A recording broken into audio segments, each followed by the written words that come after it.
DPAP के अध्यक्ष गुलाम नबी आज़ाद ने बनिहाल का दौरा किया और पार्टी नेता डॉक्टर मोहम्मद आसिफ खांडे और डीडीसी पार्षद इम्तियाज अहमद खांडे के घर का भी दौरा किया।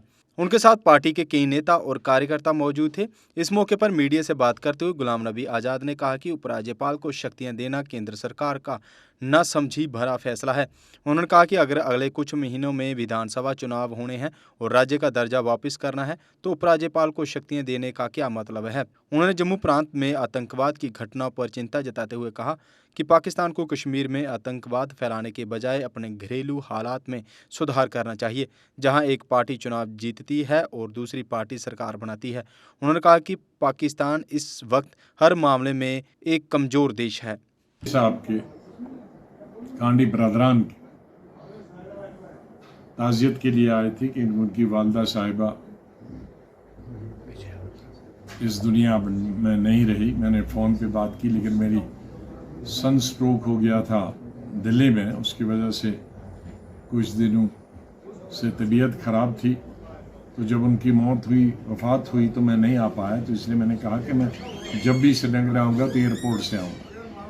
तो असली मेरे आने का पर्पज़ खांडे साहब के ही था, डॉक्टर खांडे की ताज़ियत के लिए। लेकिन फिर हमारे सलमान साहब ने कहा कि आप आ ही रहे हैं खांडे साहब के, तो पूरी कॉन्स्टिट्यूंसी के लोग उस दिन मौजूद होंगे, तो हमारे घर पे आधा घंटा उनसे भी बात कर लीजिए, क्योंकि इलेक्शन के बाद बातचीत नहीं हुई। तो लिहाजा खांडे साहब के टाइम लगा, उसके बाद हम यहीं आए। ये भी हकीकत है कि यहाँ ये हमारा सेकंड फेज में था, तो ये तो इलेक्शन मार्च अप्रैल में ही हो गया था, लेकिन हम तो बाकी फेजेस में तकरीबन जून तक, मई एंडिंग तक फंसे रहे। तो इनका वक्फा बहुत हो गया था पोलिंग के दरमियान और हमारी मीटिंग के दरमियान। इसलिए आज यहाँ पूरी कॉन्स्टिट्यूंसी के लोग आए थे। मुझे सबसे बड़ी खुशी इस बात की है कि सब बहादुरी से इलेक्शन लड़ना चाहते हैं। असेंबली का इलेक्शन किसी ने हिम्मत नहीं हारी है। गर्मियों के बावजूद भी ये घर घर गांव में जाते हैं, और इन्होंने ये भी बताया कि बहुत सारी पॉलिटिकल पार्टीज़ ये समझते हैं कि ये चुप हैं तो बैठ गए चुप, कोई घर बैठने वाला नहीं है। ये एक तो इलेक्शन की वजह से, और दूसरा लोगों को ये भी मालूम नहीं था कि इलेक्शन होंगे कि नहीं है, इस वजह से भी इंतज़ार कर रहे थे। लेकिन मेरे ख्याल में बहुत देर इंतज़ार किया इलेक्शन कमीशन का ये सुनने के लिए कि इलेक्शन होगा कि नहीं होगा, लेकिन फिर भी सब ने ये तय किया कि हम बिल्कुल कल से ही निकलेंगे, कमर बस्ता होकर शहर में भी और देहात में भी अपने अपने इलाकों में सफ़ाबंदी करेंगे और पार्टी का काम शुरू करेंगे। सर, मुखालफत डट के की मुखालफत मैंने बहुत सारी स्टेटमेंट उसमें दी है, बाइट भी दी है कि वो गैर वाजिब था। ऐसा नहीं, बिल्कुल भी नहीं होना चाहिए, क्योंकि अगर इलेक्शन जल्दी होने और उसके बाद स्टेट बनानी है, स्टेटहुड देनी है, तो ये तो स्टेटहुड का काम है। फिर ये पावर्स देने की क्या जरूरत है?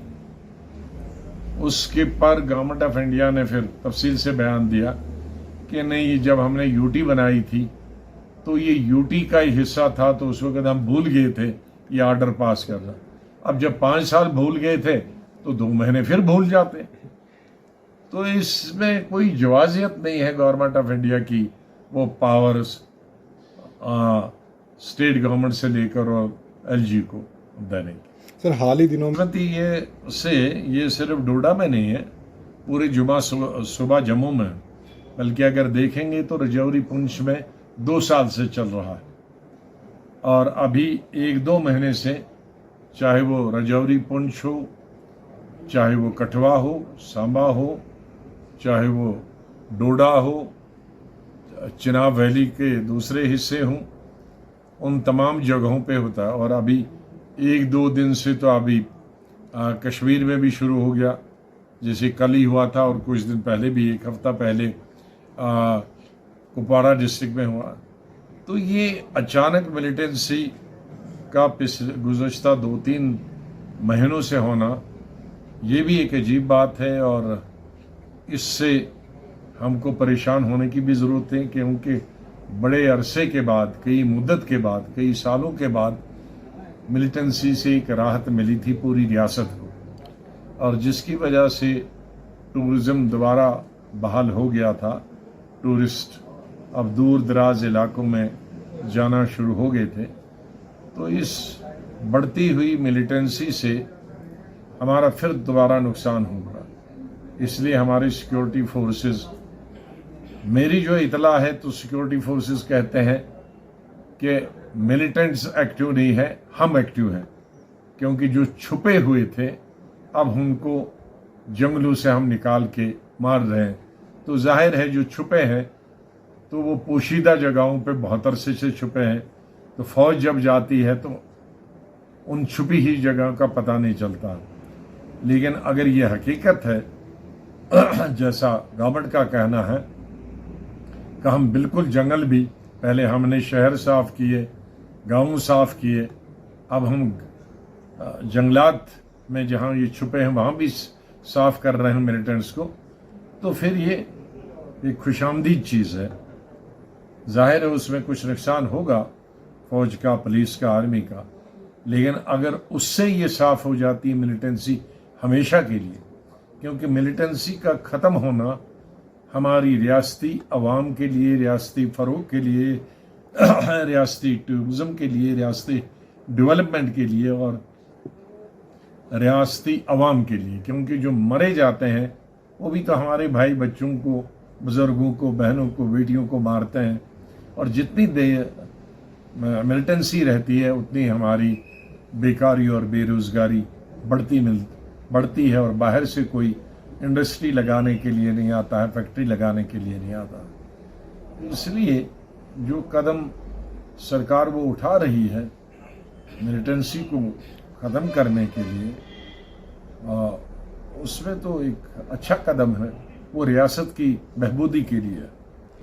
अब पड़ोसी मुल्क उसको समझना चाहिए कि इस वक्त उनकी ताकत हिंदुस्तान के मुकाबले में ज़ीरो है।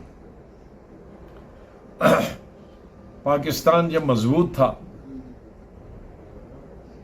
तो उसके बाद भी पाकिस्तान के 2 टुकड़े हुए, उसके बाद भी हर लड़ाई पाकिस्तान हार गया, और आज मेरे ख्याल में पाकिस्तान सबसे कमज़ोर है, सियासी तौर पर भी, पॉलिटिकली भी, आपसी लड़ाई में भी, लीडरशिप की लड़ाई में भी। जीतता एक पार्टी है और हुकूमत दूसरी पार्टी बनाती है, और इक्तिसादी पॉलिसी, किस तरह से कुछ महीने पहले तक लड़ाई होती थी, दूध पर लड़ाई, खाने पर लड़ाई, चावल पर लड़ाई, चीनी पे लड़ाई। तो ऐसे हालात में पाकिस्तान को चाहिए कि अपने मुल्क की तरफ ध्यान दे, मुल्क के लोगों की तरफ ध्यान दे, मुल्क की माशी हालात की तरफ ध्यान दे, उनके वहाँ ज़्यादा से ज़्यादा अनाज पैदा हो, ज़्यादा से ज़्यादा तेल पैदा हो, दूध पैदा हो, लोगों की बहबूदी के लिए सोचना चाहिए, बजाय कि इधर जम्मू कश्मीर में मिलिटेंट भेजने से हमारा भी नुकसान, कश्मीर का, और अपना भी नुकसान करते हैं। सर 5 साल पहले भी कहता था 370 को ख़त्म करना मरकज़ी सरकार की सबसे बड़ी गलती थी, और ये बड़ी गलती वो कबूल करें या न करें, ये सबसे बड़ी गलती थी। स्टेटहुड को यूटी बनाने में मरकज़ी सरकार की सबसे बड़ी गलती थी। स्टेटहुड को 35A ख़त्म करना ये मरकज़ी सरकार की सबसे बड़ी गलती थी। कौन सा लीडर और कौन सी पार्टी हमारे लिए हुकूमत में आकर हमें इंसाफ दिला सकती है, ये तो लोगों को सोचना होगा, ये तो मैं नहीं सोचूंगा, क्योंकि वोट तो उनके हाथ में है। इसलिए उस वक़्त हुकूमत बनाना अवाम के हाथ में है। मैं समझता हूँ कि पिछले इलेक्शन में सब लोग बीजेपी को हराना चाहते थे, लेकिन अब असेंबली में तो बीजेपी नहीं है, असेंबली में तो रीजनल पार्टीज के बीच में लड़ाई है, इसमें तो मोदी को चीफ मिनिस्टर बनना है, इसमें अमित शाह को चीफ मिनिस्टर बनना है। असेंबली में तो रीजनल पार्टीज के दरमियान लड़ाई है और नेशनल पार्टी एक आध हो सकती है। तो इसलिए इस वक्त सब कुछ ताकत अवाम के हक में है। वो अगर अपनी किस्मत ठीक करना चाहते हैं तो वोट हमारी पार्टी हमारे उम्मीदवार को देंगे। अगर नहीं चाहते हैं, जैसे 5 साल से हो रहा, 10 साल से होता, ऐसे होते रहेगा। साई ओम पावर सिस्टम लाए हैं एक्साइड नियो ई रिक्शा अब नए रूप व स्टाइल में, वो भी पहले से अधिक दमदार। एक्साइड नियो में अब आया है बड़ा डैशबोर्ड, वो भी एंड्रॉयड डिस्प्ले के साथ, USB charger with powerful sound system के साथ, जबकि एक्साइड नियो अब आ गया है लेड एसिड के साथ लिथियम बैटरी में, जो देगा आपको एक बार चार्ज करने पर 130 किलोमीटर माइलेज। 1200 वॉट की पावरफुल मोटर हर चढ़ाई को बनाए आसान। पावरफुल शॉकर व बेहतरीन सस्पेंशन, फ्रंट में अधिक पावरफुल शॉकर, नए मजबूत अलॉय व्हील, अधिक रोशनी वाली हेडलाइट व इंडिकेटर, मजबूत रूफटॉप कैरियर व गर्मी से बचाव के लिए रूफ मैट, जबकि यात्रियों की सुरक्षा के लिए राइट साइड प्रोटेक्शन। वहीं यात्रियों के साथ सामान ढोने के लिए एक्साइड नियो बन जाएगा पहले से बड़ा। चढ़ाई चढ़ने के लिए हैवी गियर व अधिक पकड़ वाली हैंड ब्रेक, यानी एक्साइड नियो ई रिक्शा अब नई लुक के साथ आया है नए फीचर्स में। इस वीडियो को देखकर आने वालों को मिलेगा 5100 रुपए का कैश डिस्काउंट। तो देर किस बात की, आज ही आएं और ले जाएं अपना नया एक्साइड नियो ई रिक्शा। हमारा पता है Sai Om power system, last Matador stand, Anand Nagar, Bohri, Jammu. Phone number 0191 255 4360 255 4359। Jammu Kashmir की खबरों के लिए जुड़े रहिए JK अपडेट के साथ।